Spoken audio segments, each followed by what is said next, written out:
Bienvenue à toutes et à tous, merci d'être au rendez-vous de ce Jeu 7 et podcast. Ça y est, c'est parti, le dernier tournoi du Grand Chelem de l'année, l'US Open est à nos portes et tous les projecteurs sont tournés vers New York. Le tournoi débute ce lundi et se terminera le 8 septembre. Qui sont les grands favoris? Que doit-on attendre de ce major? Pour décrypter tout ça, je suis en compagnie d'un ami et collègue journaliste, David Dessourou, passionné de tennis lui aussi. Il m'accompagnera tout au long de la quinzaine. Chaque jour, à partir de mardi, nous débrieferons l'ensemble de l'actu de la nuit pour que vous ne manquiez rien de cette US Open. Vous pourrez retrouver vos capsules quotidiennes en podcast, bien entendu, mais aussi sur YouTube. Et si vous appréciez notre travail, n'hésitez pas à nous évaluer sur Apple Podcast ou Spotify, à rejoindre notre chouette communauté sur les réseaux sociaux. Augmenter ma visibilité ne fera que renforcer la crédibilité de Jeux 7 et podcast, alors donnez-vous-en à cœur joie, ce serait super. Merci de faire partie de mes auditeurs. Mon nom est Christelle Joaris et c'est parti. Silence s'il vous plaît, les joueurs sont prêts.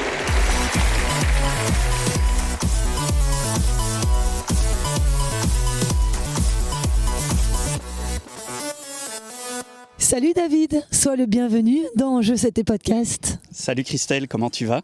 Mais écoute, ça va, comme la veille d'un grand chelem, un petit peu l'excitation, les tableaux ont été tirés. C'est un plaisir de partager mon micro avec toi, toi qui es aussi un grand passionné de tennis, un liégeois pure souche. J'espère qu'on ne l'entendra pas trop. Hein. J'espère aussi. Dieu sait à quel point le tennis est important dans cette région du pays. Alors nos routes se sont croisées quand nous travaillons tous les deux comme journalistes au journal L'Avenir. Tu suis de très près mon travail depuis mes débuts.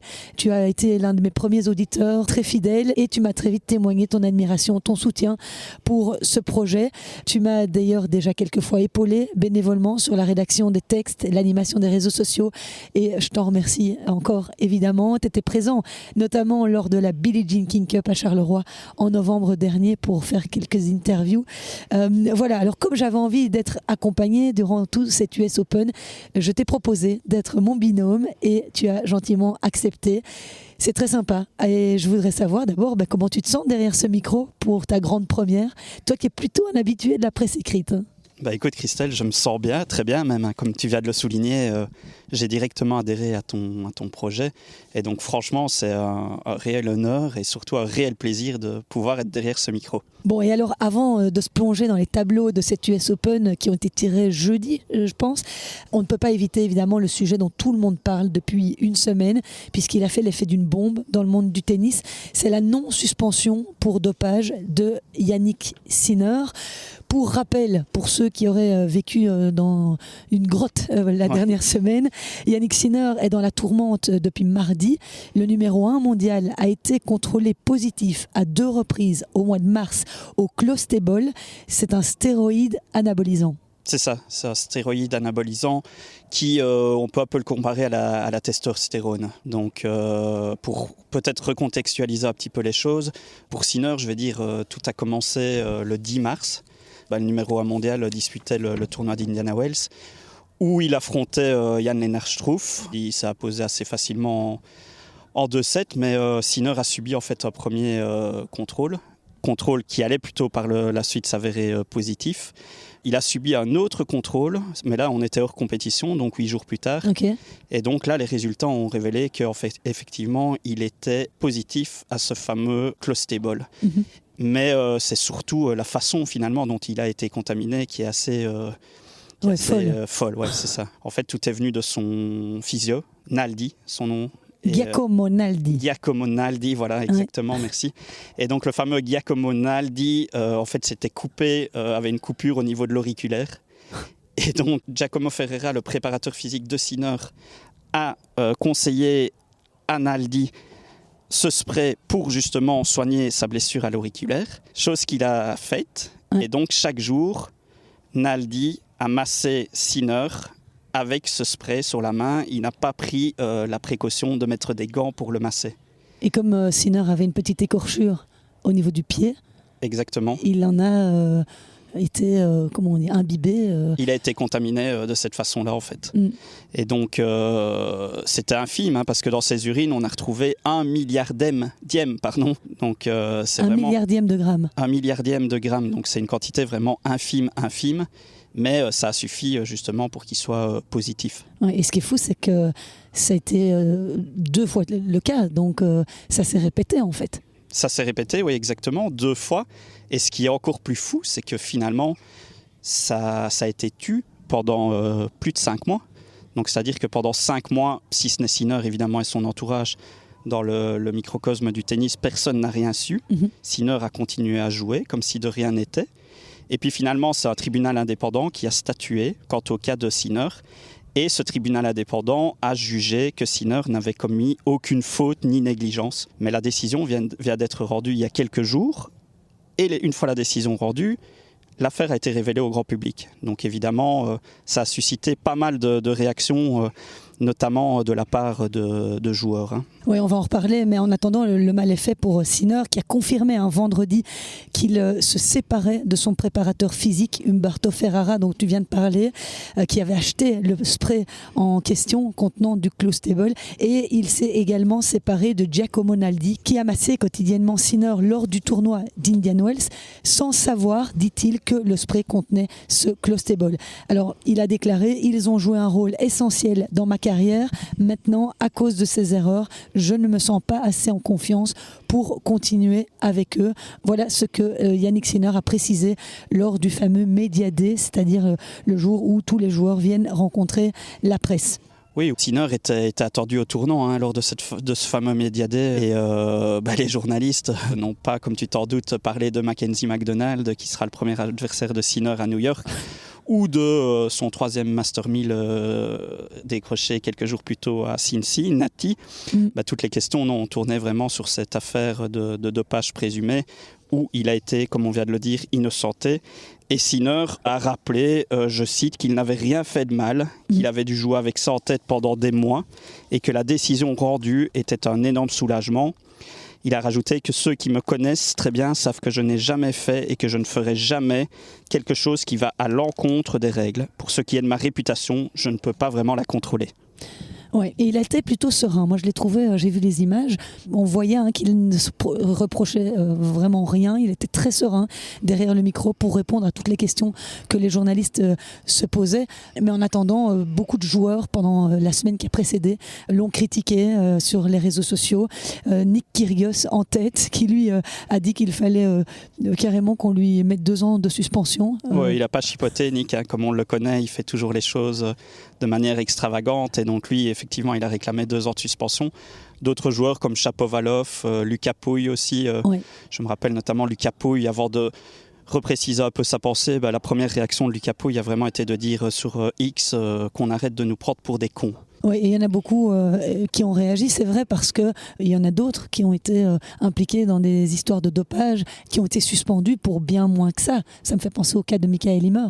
Michael Himmer, oui, donc il a été suspendu pour moins que ça, dans la mesure où chaque joueur, via un programme informatique, est tenu lors de tournois de renseigner exactement l'endroit où il est, pour permettre justement des contrôles.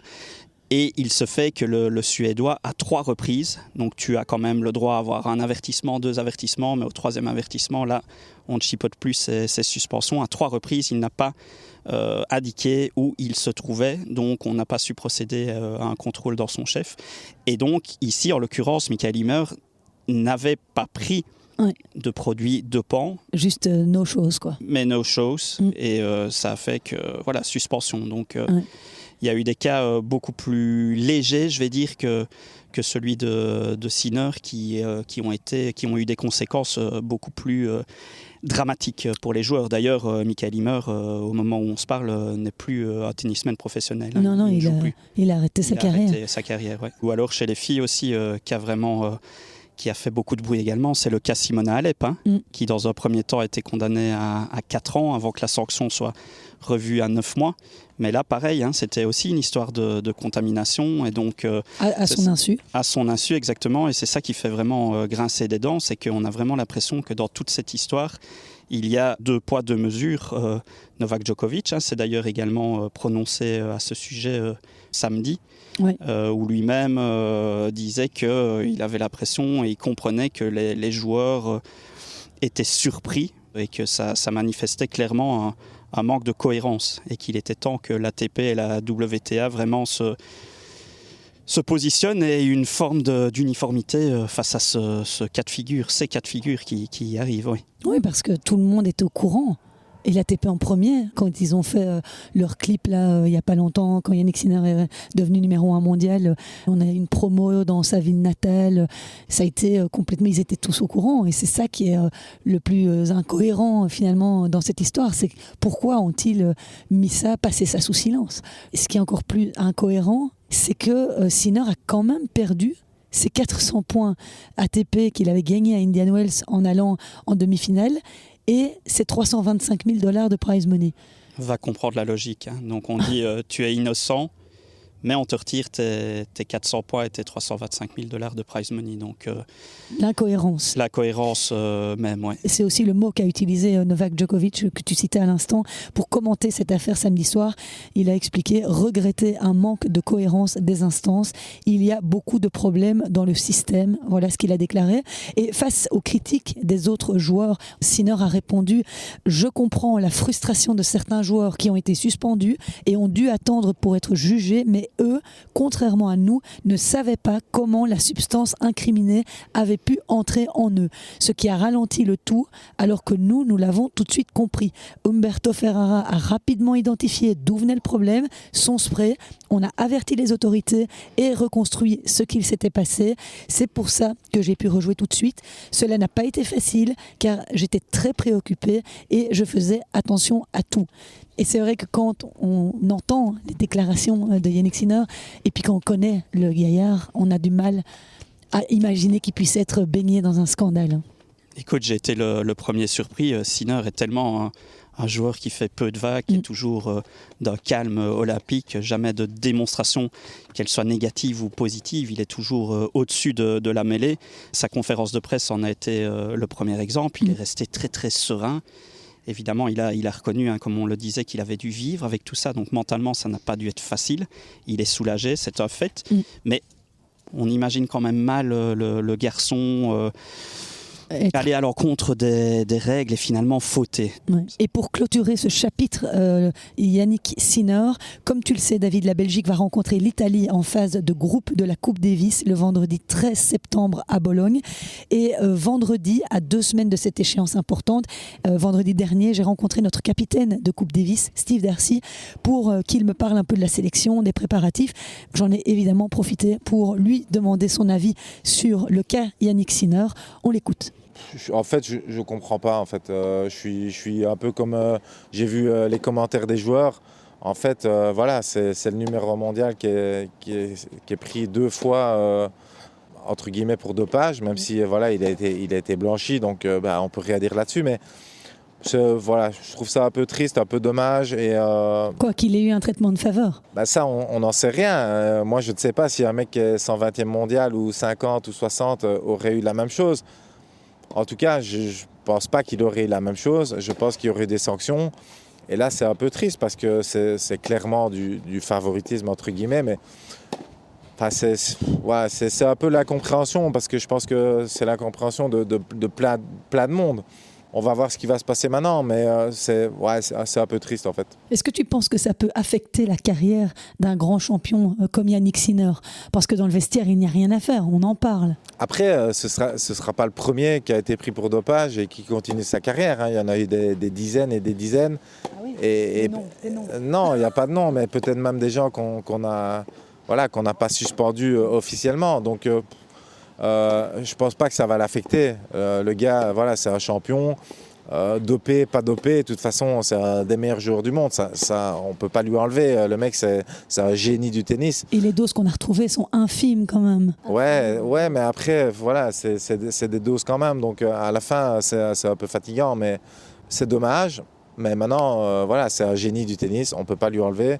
c'est juste triste. Voilà. Après, il n'y a rien d'autre à dire. Voilà pour la réaction de Steve Darcy, et je vous rappelle qu'il était l'invité de mon podcast la semaine dernière pour parler de la rencontre de Coupe Davis qui nous attend à partir du 10 septembre. Vous pouvez aller écouter son interview sur YouTube, elle est en ligne, elle arrive également sur les plateformes de podcast. Alors passons aux choses un petit peu plus réjouissantes maintenant, le sport, le vrai. L'US Open débute donc ce lundi après une semaine de qualif qui n'aura malheureusement pas vu triompher de Belges. Kimmer Coppejans s'est très bien battu pour son retour à la compétition après 8 mois d'absence, mais il s'est incliné en 3-7 face à Murkel Delien. Joris Delors lui a perdu au deuxième tour des qualifs face à Elliot Spitziri, joueur américain de 22 ans, qui s'est d'ailleurs qualifié pour le tableau final pour la toute première fois de sa carrière. Mais donc malheureusement, aucun Belge ne se qualifiera cette année pour le tableau final. Pour ce qui est de Kimmer, son retour est quand même réjouissant parce que malgré la défaite en 3-7, comme tu l'as dit, il n'avait plus joué depuis le début de l'année, mais contre Delien, il menait 7-5, 3-1. Donc il était vraiment bien dans son match et puis très logiquement, j'ai envie de dire, à court de rythme, il a fini par craquer. Mais c'est vraiment un retour positif. Il faut voir les choses du bon côté concernant Kimmer. Ouais.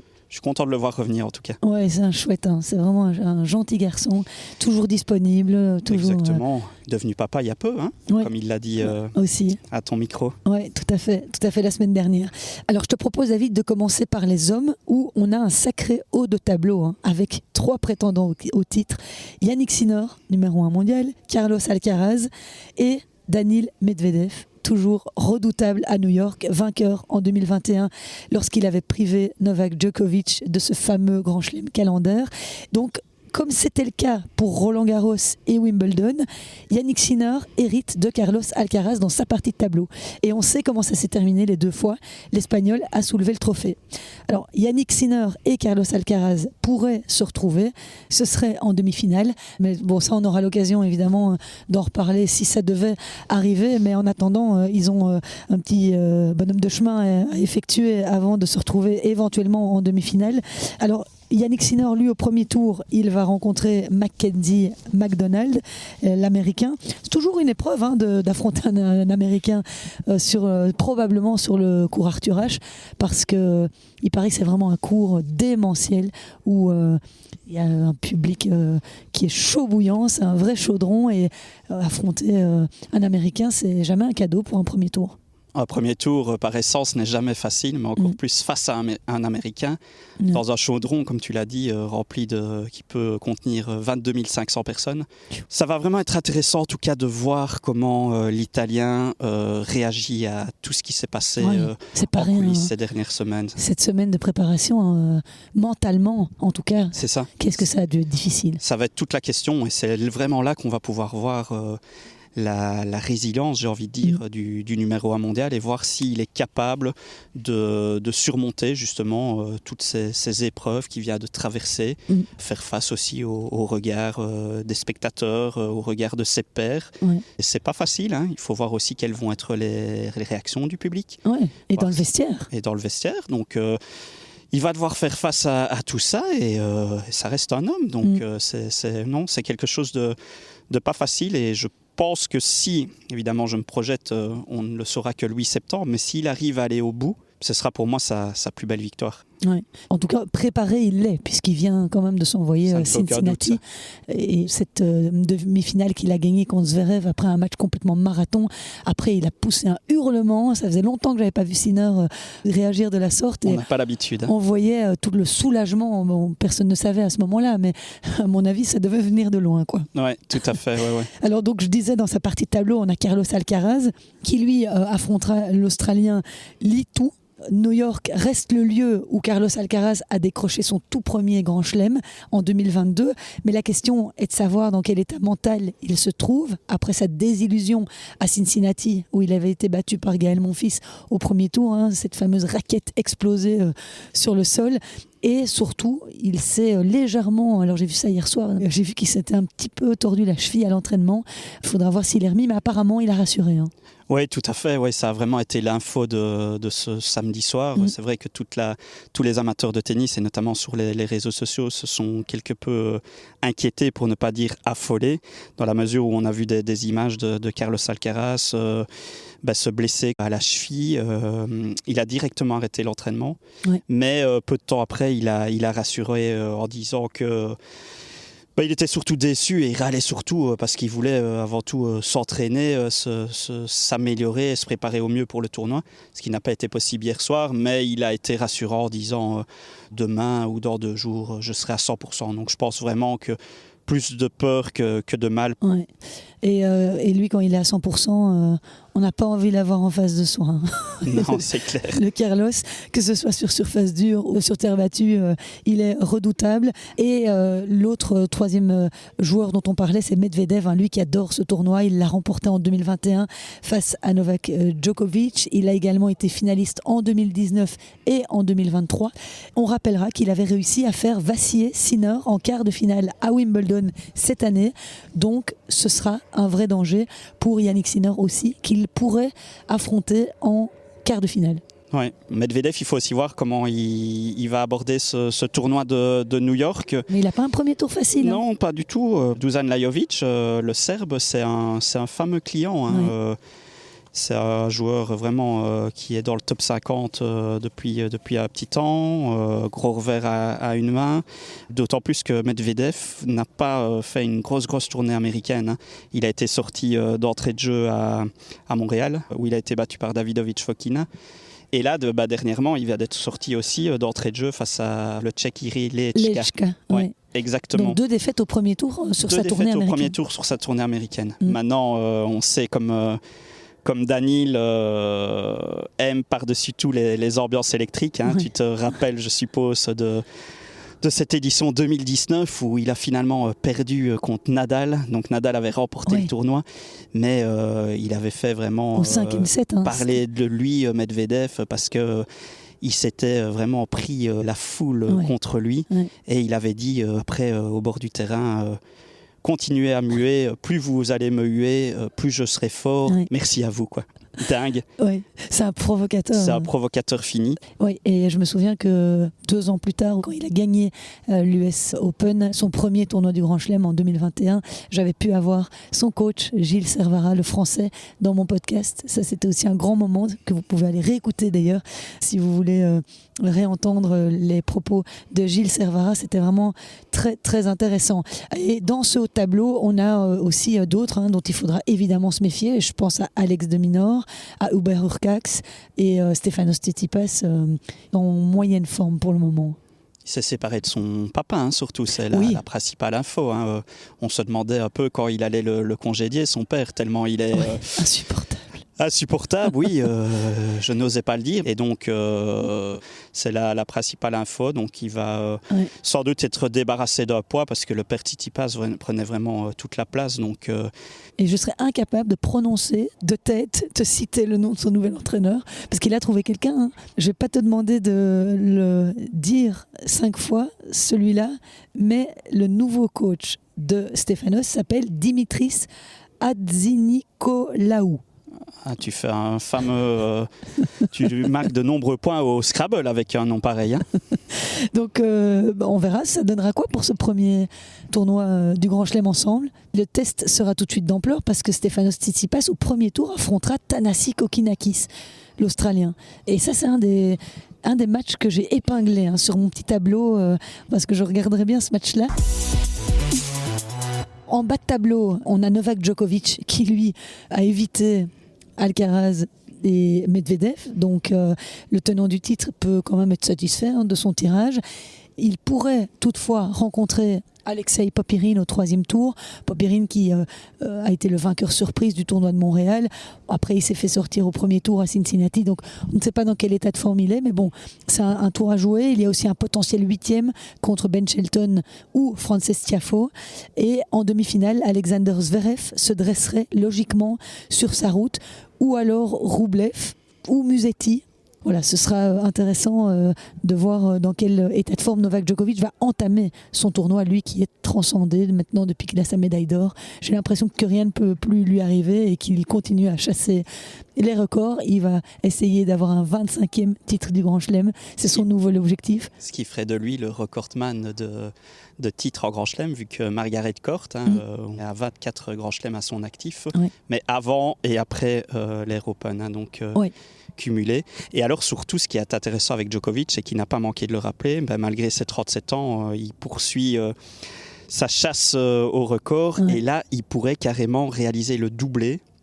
Et je te le donne en 1000. Qui est le dernier joueur à avoir remporté le doublé à l'US Open? C'était en 2007 et 2008. C'est vache, ça. D'habitude, c'est Phil qui me piège. Et là, si tu commences... Petit indice, tu l'aimes. Roger. Exactement. Ah Roger bon, ok. Federer. Oh là là, je sais, j'ai des lacunes. Exactement. Des lacunes. Roger Federer. Donc tu t'imagines, ça fait 16 ans maintenant qu'aucun joueur n'a su enchaîner 2 années d'affilée un titre à l'US Open. Donc c'est aussi un bel objectif pour le Serbe. Ouais, ce sera encore un record à son palmarès. Après ça, il pourra s'arrêter, peut-être. Si s'en envoie 25. Qui sait, mais je le vois encore jouer 2-3 ans, moi, vu sa fraîcheur physique. C'est clair. C'est clair. Alors, il y a aussi un des petits matchs que j'ai épinglés là, sur le bas de tableau qui m'ont fait de l'œil. Et c'est celui entre Mpetshi Perricard et Thomas Martin Etcheverry, 2 joueurs qui font une excellente saison. Ce sera sans aucun doute un match à ne pas manquer. Et puis alors, on a Dominic Thiem contre Ben Shelton. Malheureusement, Dominic Thiem n'est plus à la hauteur de ce qu'il a pu être, mais ce sera aussi un chouette match à suivre, d'autant qu'il fera ses adieux, Dominic. Il va y avoir beaucoup d'émotions. Puis rappelle-toi, vainqueur à l'US Open, Dominic Thiem. Donc, son seul Grand Chelem. Son seul Grand Chelem remporté, c'était à New York. Donc ça va être un gros match parce que Thiem, on connaît le cogneur qu'il est. Ça va être donc vraiment une foire d'empoigne, si je puis dire, entre 2 très gros cogneurs. Parce que Ben Shelton, c'est aussi un très gros serveur avec des frappes très lourdes. Donc, tu disais que tu resterais bien éveillé pour Tsitsipas Kokkinakis. Moi, ce serait plutôt pour Shelton Thiem. Et Ben Shelton, je pense qu'il peut aller très loin dans ce US Open. Il peut aller très loin si on se projette un peu plus loin. Il y a aussi un 3e tour potentiel qui l'attend contre Frances Tiafoe, dernier finaliste à Cincinnati. Et là aussi, ce serait un fameux match entre 2 grands showmen. Oui, et puis tu en as épinglé un autre aussi qui vaudra la peine. Cet affrontement entre Gaël Monfils, que j'adore moi personnellement, il vient encore de remporter ici l'UTS. L'UTS se tenait en fin de semaine sur 2 jours, jeudi et vendredi. Rappelle un peu aux auditeurs qui ne savent pas ce que c'est l'UTS. Donc l'UTS, c'est ce tournoi lancé par Patrick Mouratoglou qui a, je vais dire, pour but de casser les codes, avec vraiment des matchs qui se jouent en 15 points, je pense, au meilleur des 4 sets. C'est des cartons, quoi. C'est comme au basket. C'est ça, vraiment, exactement. C'est sur le principe même du basket, avec du bruit autour, vraiment un show à l'américaine. Entre chaque point. Tu sais qu'entre chaque service, ils augmentent le volume. Puis c'est vraiment au moment où il a lancé sa balle, le serveur, qu'ils arrêtent. Ça doit être insupportable de jouer là-dedans. C'est dingue, mais c'est vraiment l'objectif de Patrick Mouratoglou. Le tennis, c'est un sport conservateur, on le sait. Et Mouratoglou fait vraiment partie des partisans du changement. Et donc, via son UTS, c'est la 4e édition déjà. Il veut vraiment briser les codes, si je peux dire, et faire évoluer le tennis. Donc, je disais Gaël Monfils, qui vient de remporter l'UTS contre... un autre showman est un peu fou dans sa tête, Alexander Bublik. Il est génial. Donc une finale de rêve, je l'ai regardé avec un Bublik qui, on se le demande s'il n'en rajoute pas un peu, mais fracasse sa raquette, mais il l'a découpée en 2. Ça c'est du show, ça. Ça c'est beaucoup de choses, je pense. Ça s'appelle un Ultimate Tennis Show. Voilà, donc, exactement. Donc, il faut bien qu'il en fasse un peu. Il avait décidé de faire le show et il ne l'a pas fait à moitié. Et donc mon fils jouera Schwartzmann. Ah oui, oh Diego. Et je trouve vraiment le match sympa encore plus dans la mesure où Diego Schwartzmann, qui est vraiment un gars adorable, disputera comme Thiem son dernier US Open. J'ai vu une partie en tout cas de son dernier match de qualification et la joie du bonhomme était vraiment belle à voir. Tu vois qu'il a encore envie de profiter de ces derniers instants et donc ça c'est un match que j'ai épinglé, mon fils Schwartzmann également. C'est fou qu'il n'ait pas été invité par les organisateurs parce qu'ils ont quand même donné une wildcard à Thiem et pas à lui, parce que Thiem a été vainqueur. Thiem, mais le débat, on a eu le même débat à Roland-Garros. Les organisateurs, Amélie Mauresmo en tête, n'a pas daigné inviter Dominic Thiem. Donc ici, Thiem est invité à New York, mais c'est Schwartzman qui a dû passer par les qualifications. Donc voilà, ça peut faire débat en effet. Alors moi, Thiem et Schwartzman, j'ai vu leur dernier match à Roland-Garros, les deux, et les deux, j'ai terminé en pleurs. C'est vrai. J'étais occupée à prendre des images, là, comme je pouvais, des photos, parce qu'à Roland-Garros, on ne peut pas filmer. Et bon, la sensible âme que je suis n'a pas pu s'empêcher de laisser couler quelques larmes. Passons quand même aux Belges, puisqu'on en aura deux dans le tableau masculin, David Goffin et Zizou Bergs, qui tous les deux ont eu une bonne préparation avant cette US. Zizou Bergs, même s'il a été martyrisé par ce diable d'Alex Michelsen durant sa tournée américaine, d'abord au tournoi de Cincinnati en 3-7, ensuite à celui de Winston-Salem au 3e tour, il a quand même signé une très belle victoire sur un joueur du top 40, Thomas Martin Etcheverry, et au tour précédent, il avait battu Reilly Opelka. Alors certes, Reilly Opelka est de retour de blessure, donc il n'est plus le joueur qu'il était, mais quand même, il a toujours un service. Ça reste un gros cogneur, il faut pouvoir les retourner, les services du géant américain. Oui. Ouais, et Zizou l'a emporté en 3-7, 7-6 au 3e, donc c'était une bataille mentale et c'était de bon augure pour la confiance de Zizou. De son côté, David Goffin, lui a effectué un super joli parcours à Winston-Salem en battant 4 joueurs du top 100 consécutivement, Jaume Munar, Luciano Darderi, Arthur Rinderknecht et Rinky Hijikata, avant de tomber en demi-finale face à Lorenzo Sonego. Ça faisait plus de 2 ans que David Goffin n'avait plus disputé une demi-finale sur le circuit ATP. Son beau parcours à Winston-Salem va lui permettre de remonter de la 90e à la 78e place mondiale, je pense. Oui, c'est ça, ça fait plaisir. David qui a livré un gros tournoi, j'ai eu l'occasion de voir ses matchs et il se déplace très bien, il reprenait vraiment la balle très tôt, il a repris du rythme, sa tournée américaine quand même a été assez bien fournie puisque Challenger évidemment compris, il a disputé 13 matchs au total pour 9 victoires et 4 défaites. Donc il a été battu par Sonego qui cette nuit a remporté le tournoi en battant justement Michelsen, le tombeur de Zizou.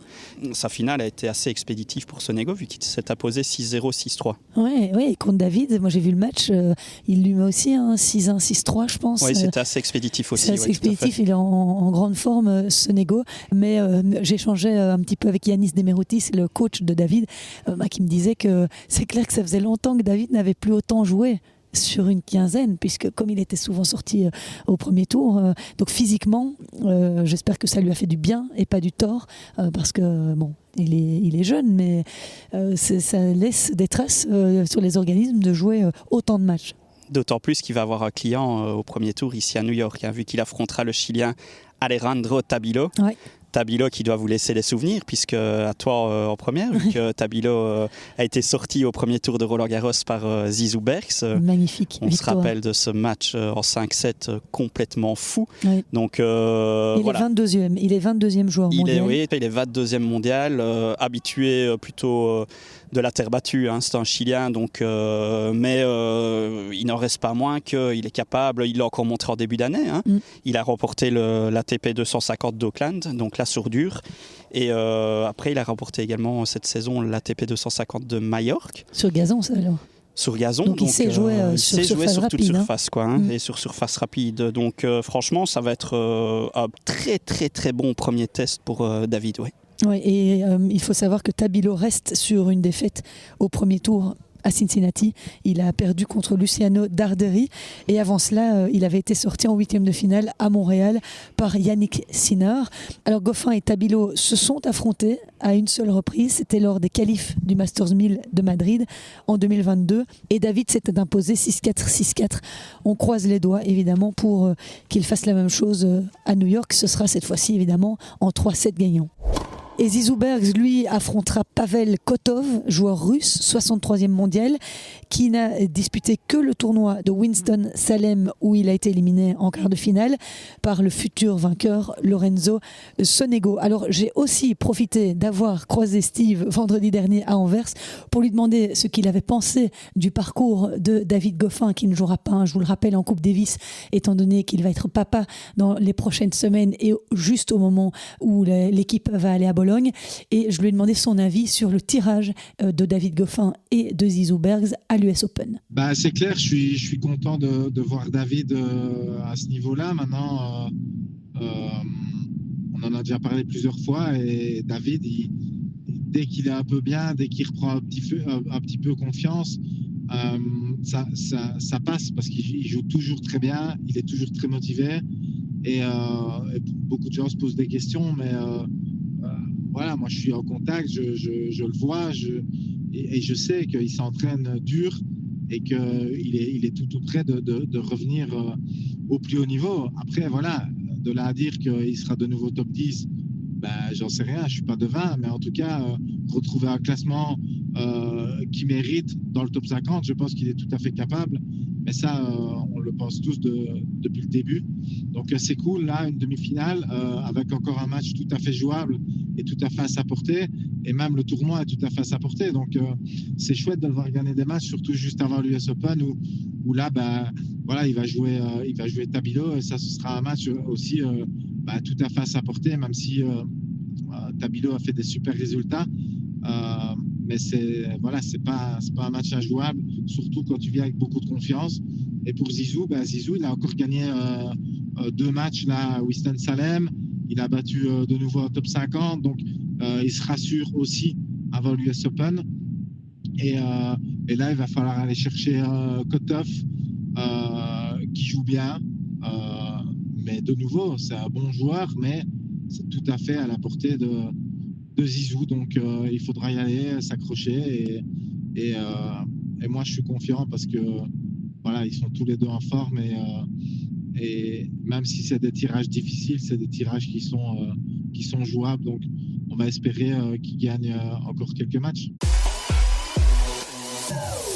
Alors il est l'heure, David, de se tourner maintenant vers les femmes où Aryna Sabalenka, j'ai l'impression, est en bonne posture pour s'imposer à l'US Open, tournoi qu'elle n'a jamais remporté. Hein. Tout à fait, oui, vu qu'elle était finaliste l'année passée, mais le titre était revenu à Coco Gauff, oui. Ouais. Alors à la fin du tournoi de Cincinnati, qu'elle a gagné il y a 2 semaines, à la remise des prix, Jessica Pegula a dit à Sabalenka, j'ai l'impression de jouer contre Serena Williams. Alors ça, si c'est pas un beau compliment. Évidemment, les conditions étaient bonnes pour Sabalenka. Pourquoi ? Parce que elles étaient très rapides à Cincinnati. Donc il faudra voir si les conditions de cette année à New York lui vont aussi bien. Les conditions ont toujours été assez bonnes pour elle à New York. Elle a perdu en finale contre Coco Gauff, tu l'as dit, l'année passée, mais elle avait ce match dans sa raquette et elle n'aurait jamais dû le laisser filer. L'année d'avant, en 2021, elle perd en demi-finale contre Leylah Fernandez, un match qu'elle ne peut pas perdre non plus. Donc à chaque fois, elle touche le trophée du bout des doigts, Sabalenka, et c'est sûr qu'elle arrive en pleine confiance avec ce titre à Cincinnati.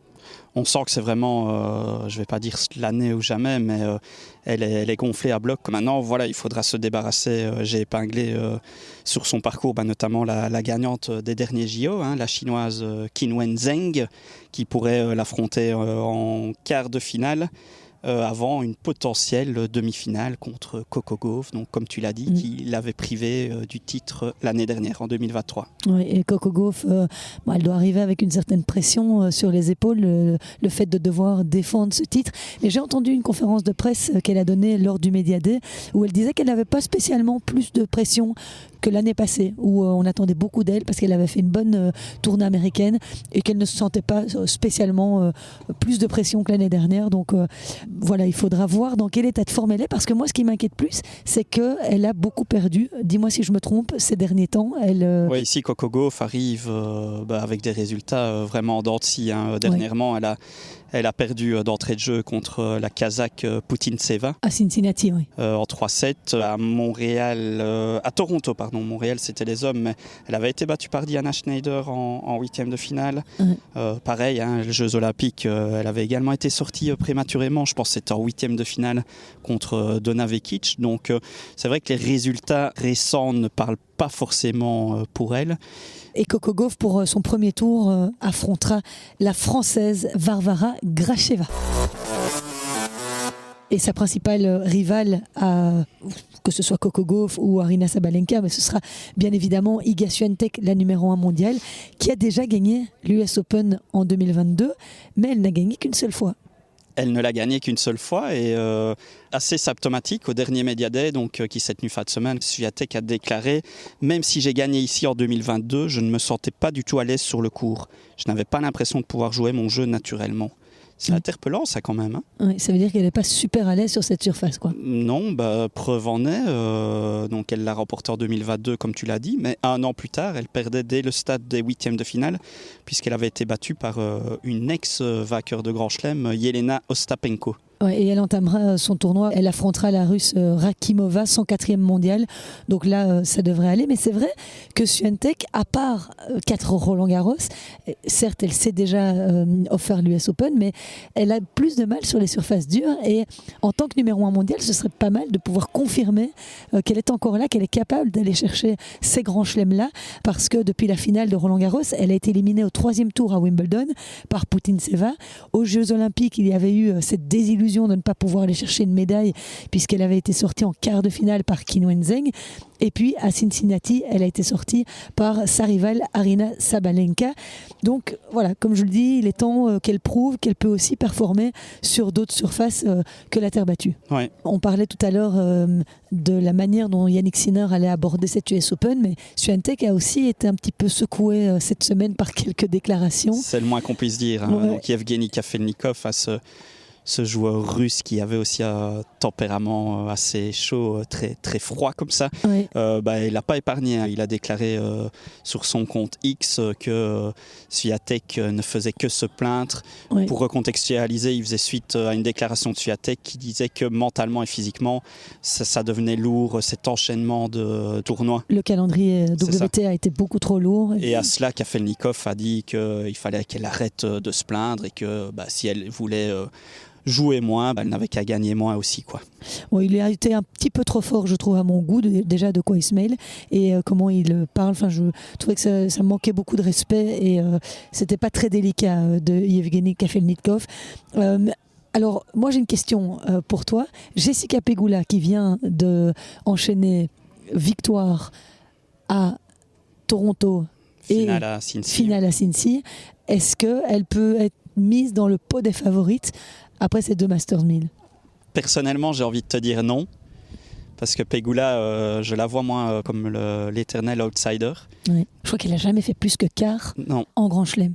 Toujours bien placée, mais jamais première sur la ligne d'arrivée. C'est vraiment comme ça que je vois cette joueuse. C'est la Dimitrov du circuit féminin. Exactement. On peut dire que c'est la Dimitrov du circuit féminin. Donc, tu me dis, elle va faire quart ou demi, je te répondrai oui. Sans hésitation. Du moins, ce ne serait pas une surprise de l'avoir arrivée là. Demi, ce serait déjà une surprise, parce qu'elle n'a jamais Quand même, été. ouais. Hein. Mais de là à remporter le tournoi, je te parie un resto que non. Moi, je prends. Ok, on verra ça, ce sera intéressant. On pourrait nous demander aussi à nos auditeurs qui nous envoient leurs pronostics. C'est toujours des chouettes petits jeux à faire ça. Envoyez-nous vos pronostics pour cette US Open et on regardera ça avec attention. Et puis la dernière dont j'avais envie de parler, David, c'est Elena Rybakina parce que elle aussi, comme Stefanos Tsitsipas arrive avec un nouveau coach sur le circuit, elle a enfin backé son Stefano Vukov. Tu me l'as dit tout à l'heure, mais... Vukov. C'est Vukov ? Stefano Vukov, oui. Oui, Kotov, c'est le futur adversaire de Zizou. Exactement, oui. On a fait un mix dans les off. Mais donc, oui, Rybakina, qui a perdu au premier tour à Cincinnati contre Leylah Fernandez. Pour moi, c'est une défaite assez étonnante pour Rybakina. Elle avait aussi perdu à Wimbledon. C'était en quart de finale, demi ? Demi-finale. Mais pour revenir sur sa dernière défaite à Cincinnati, étonnante, oui et non. Rappelle-toi que Leylah Fernandez a été finaliste de l'US Open lors de ce fameux parcours d'Emma Raducanu qui avait enchaîné 10 victoires pour aller s'envoyer l'US Open. Je trouve qu'elle revient bien en forme, Fernandez. Elle s'est quand même envoyé quelques bons résultats, à commencer, comme tu viens de le dire, par cette victoire contre Rybakina. Donc, c'est une joueuse intéressante à suivre aussi. Oui, et elle est tombée dans le haut de tableau, Leylah Fernandez, où se trouve Swiatek et Yasmine Paolini aussi, qui fait partie de ce haut de tableau, parce que Yasmine Paolini, vu sa régularité, il faut la compter. Double finaliste, finaliste à Roland et à Wimbledon. Donc, elle est toujours là, la petite Yasmine. J'adore cette joueuse. Je trouve qu'elle a vraiment un charme, un talent, elle ne se prend pas la tête, vraiment très humaine. Mais je disais que Emma Raducanu, tu en parlais, elle jouera contre Sofia Kenin. 2 anciennes vainqueurs de Grand Chelem pour un premier tour. Ça va être aussi une soirée popcorn. Match à épingler, ouais. Et alors dans le bas de tableau, eh bien là on retrouve donc Sabalenka et Barbora Krejcikova, Victoria Azarenka, Paola Badoza, Emma Navarro, Marta Kostyuk, Svitolina, mais aussi nos 2 petites Belges, Grete Minen et Elise Mertens. Alors Grete, elle jouera contre Magdalena Frech, la polonaise. Ce lundi. Et Elise Mertens, elle jouera contre Veronika Kudermetova. J'ai l'impression que ça fait 50 ans que je la vois dans le tableau, moi, Kudermetova. Bah écoute, ce match pour Elise, c'est vraiment pour moi un cadeau empoisonné. Dans un premier temps, quand j'ai vu Ons Jabeur déclarer forfait, ça devait faire les affaires d'Elise, vu qu'elle passait tête de série, numéro 33, chose qu'elle n'était pas avant le forfait de Jabeur. Et puis le tirage au sort lui a réservé cette Veronika Kudermetova, ex-9e mondiale quand même, il faut le rappeler. Aujourd'hui 44e mondiale. Toujours donc, constante. Toujours constante, exactement. Donc un premier tour face à la 44e joueuse mondiale. Et elles se connaissent bien. Elles se connaissent très bien, elles se sont quand même affrontées à ce jour 6 fois. Oui, et puis elles ont été partenaires de double aussi. Et Mertens mène 4-2, mais les 2 derniers affrontements étaient en faveur de la Russe. Donc tirage piège, à voir, mais en tout cas, sacrée entrée en matière pour Elise, qui elle reste sur une défaite en plus au premier tour de Cincinnati contre l'Ukrainienne Marta Kostyuk. Oui, mais Marta Kostyuk, c'est... Franchement, c'est une excellente joueuse qui fait une saison fabuleuse. Bon, Elise Mertens, là-dessus, n'a pas été très chanceuse sur le tirage de Cincinnati. Non, donc c'est avec grande impatience qu'on attend ce match qui donc se jouera lundi sur le court 4. Et si Elise venait à gagner, ce qu'on lui souhaite évidemment, elle aura un autre fameux morceau potentiel au deuxième tour, vu qu'elle pourrait très bien rencontrer l'Australienne Tomljanovic, qui est aujourd'hui redescendue à la 119e place mondiale, mais ex-32e quand même, et surtout quart de finaliste ici à New York en 2022. Donc, et Elise aussi, elle a été son meilleur résultat, c'est un quart de finale. Oui, en effet, Elise, son meilleur résultat à ce jour, c'est l'US Open 2019 où elle avait atteint les quarts de finale. Oui. Et Grete Minen, elle devra se méfier de Magdalena Frech, 45e joueuse mondiale et 8e de finaliste en début d'année à l'Australian Open. Frech et Minen ne se sont en tout cas jamais affrontés à ce jour. Mais comme Mertens, Minen, son meilleur résultat, c'est à New York. Elle a été 16e de finaliste en 2023, troisième tour. Donc, c'est son meilleur résultat en Grand Chelem pour le moment. Tu as eu l'occasion, toi, personnellement, d'en parler avec Philippe, justement, de son état de forme avec son nouveau coach, Xavier Moureau. Elle a été à Cleveland, où elle a aussi fait l'un ou l'autre bon résultat, donc ça va être une partie intéressante. Ouais, il disait qu'elle était un petit peu plus dans le dur pour le moment mentalement, qu'elle avait accumulé quelques petites défaites là, un peu difficiles, mais j'espère vraiment que cette US Open va la relancer. Et nous, David, écoute, on arrive au bout de ce podcast, on a donné nos pronostics, donc moi je vais te dire, je pense que Carlos Alcaraz va s'imposer chez les hommes. Et chez les femmes, je vois bien Sabalenka. Alors vas-y, donne-moi le tien. Écoute, moi comme toi, je suis un amoureux de Roger Federer. Donc voir Novak Djokovic ne pas gagner, réaliser le doublé comme Roger l'a fait il y a 16 ans, c'est hors de question. Ça me ferait vraiment mal. Donc moi je vais dire Sinner. On n'est pas qui très va- objectif parce que honnêtement, Djoko, il est le plus fort pour l'instant. Je dis ça, oui, avec évidemment, je dis ça avec second degré, mais c'est vrai que sur papier, Djokovic reste quand même un monstre. Et donc, Enfin, au vu de la finale des JO qu'il a montré, la confiance qu'il a pu engranger en mettant ces 2 tie-breaks là à Alcaraz, là, c'est comme s'il rebombait le torse et disait les gars, je suis encore là, hein, les petits jeunes. Là. de toute façon, on ne prend pas beaucoup de risques en disant Alcaraz, Sinner Non. ou Djokovic. Hein. Non. Pour l'instant. Pour l'instant, ils sont au-dessus du lot tous les trois. Donc Medvedev adore cette surface. Oui, il ne faut pas l'oublier. Mais donc, allez, je vais te dire Sinner qui va prouver qu'il a une grosse force de caractère et qu'il va peut-être faire taire certaines personnes, comme on dit dans ces cas-là. Et chez les dames ? Chez les dames, j'ai envie de te répondre. Là aussi, je ne prends pas énormément de risques et ce n'est pas une grande surprise, mais elle m'a tellement impressionné sur ce tournoi de Cincinnati. J'ai envie de te dire Sabalenka, qui pour moi est vraiment la grosse favorite, avec une surface qui lui convient parfaitement.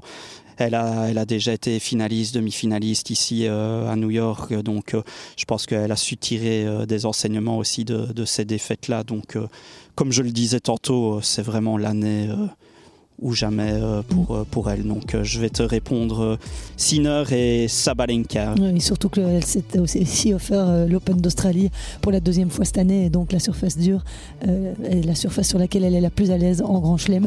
Merci David d'avoir partagé ce podcast d'intro de cet US Open. On se retrouvera dès mardi pour des émissions quotidiennes. On fera une dizaine de minutes pour résumer l'actu de la nuit pour tous ceux qui ne sont pas comme nous des insomniaques et qui n'auront rien suivi, mais ils auront l'occasion d'avoir dans les oreilles un petit résumé de l'actu. Ce sera également à voir sur YouTube. D'ici là, repose-toi bien. Je te remercie infiniment et à mardi. Écoute, merci à toi Christelle et on se revoit très vite. Ciao.